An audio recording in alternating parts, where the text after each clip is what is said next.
Penentuan kursi legislatif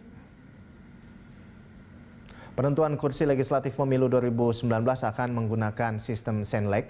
Ini tentu berbeda dengan pemilu 2014 yang menggunakan metode bilang pembagi pemilih atau BPP. Lalu bagaimana mekanisme atau cara membagi kursi legislatif dengan sistem Senlek? Rekan Astiti Lestari akan memberikan gambaran singkatnya untuk Anda. Pemirsa, pemilu 2019 berbeda dengan pemilu-pemilu sebelumnya. Jika pada pemilu 2014 penentuan jumlah kursi memakai metode bilangan pembagi pemilih atau BPP, maka di pemilu 2019 akan menggunakan teknik Senlek. Dibandingkan sistem BPP, sistem penghitungan ini lebih sederhana dan lebih mudah. Senlek juga tidak memerlukan bilangan pembagi pemilih dan hasilnya lebih proporsional antara perolehan suara dengan kursi. Sebelum mengkonversi suara menjadi kursi, ada beberapa tahapan atau mekanisme yang harus dilalui. Yang pertama, menjumlah seluruh suara sah masing-masing partai politik secara nasional. Kemudian yang kedua, untuk pemilu anggota DPR menentukan angka persentase parliamentary threshold atau PT dan menentukan parpol yang lolos PT. Kemudian yang berikutnya, yang ketiga, membagi suara sah masing-masing partai politik dengan angka ganjil 1, 3, 5, 7, 9 dan seterusnya. Dan yang terakhir atau yang keempat adalah membagi kursi di setiap dapil kepada partai politik sesuai urutan rata-rata terbanyak dari hasil pembagian tersebut sampai kursi habis terbagi. Selanjutnya kita akan mencoba mensimulasikan penghitungan konversi suara ke kursi dengan metode Senlek. Kita coba yang pertama. Kita lihat ini adalah contoh hasil perolehan suara di Dapil X. Di Dapil ini ada 10 parpol yang memperebutkan 9 kursi. Dari perolehan suara yang terbanyak adalah dari Parpol D dengan jumlah 872.885 suara. Kemudian disusul Partai E dengan perolehan 329.620 suara. Dan yang paling kecil adalah Partai I mendapatkan suara 15.047. Kita akan coba cari siapa yang berhak mendapat kursi pertama. Sesuai aturan, maka jumlah perolehan suara masing-masing dibagi dengan bilangan pembagi 1. Yang terbesar berhak mendapatkan kursi pertama. Kita lihat di contoh ini, Partai D yang memperoleh suara terbesar mendapatkan kursi pertama, yaitu 872.885. Parpol yang telah mendapat kursi berhak ikut dalam perebutan kursi kedua dan berikutnya dengan bilangan pembagi ganjil berikutnya. Dalam contoh ini, Partai D untuk kursi kedua akan dibagi dengan bilangan pembagi 3, sedangkan parpol lain yang belum mendapatkan kursi masih menggunakan bilangan pembagi 1.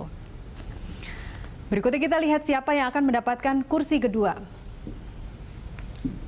Semua partai dibagi dengan bilangan pembagi 1, kecuali Partai D yang dibagi 3. Nilai terbesar berhak mendapatkan kursi kedua. Dan dari tabel ini, kursi kedua menjadi milik Partai E dengan perolehan suara 329.620.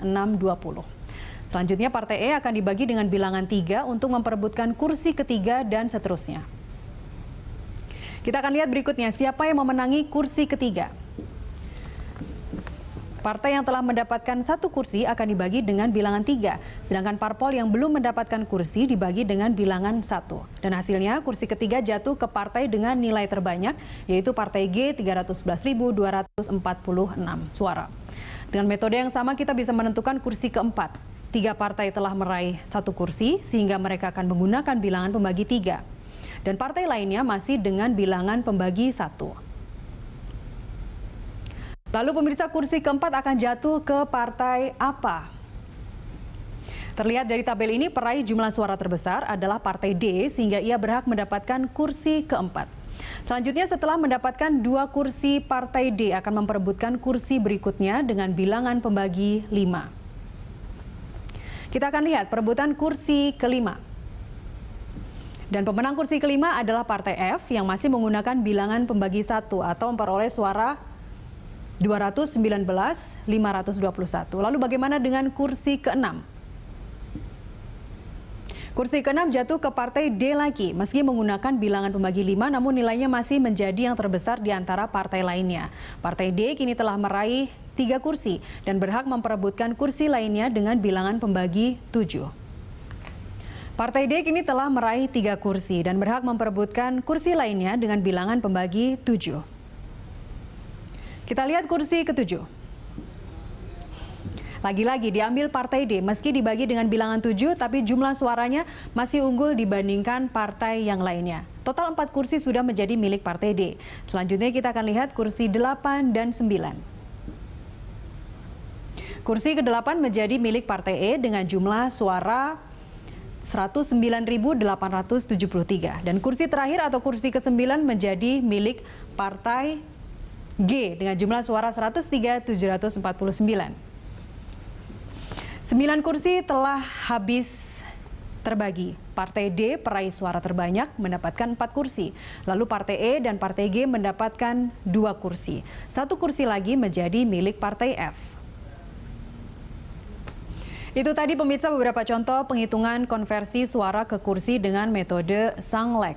Sebagaimana disampaikan di awal tadi, dibandingkan sistem BPP, sistem penghitungan ini lebih sederhana dan lebih mudah. Dan jika dicermati, hasilnya lebih proporsional antara perolehan suara dengan kursi. Dengan sistem yang simpel dan mudah ini diharapkan juga bisa meminimalisir potensi konflik.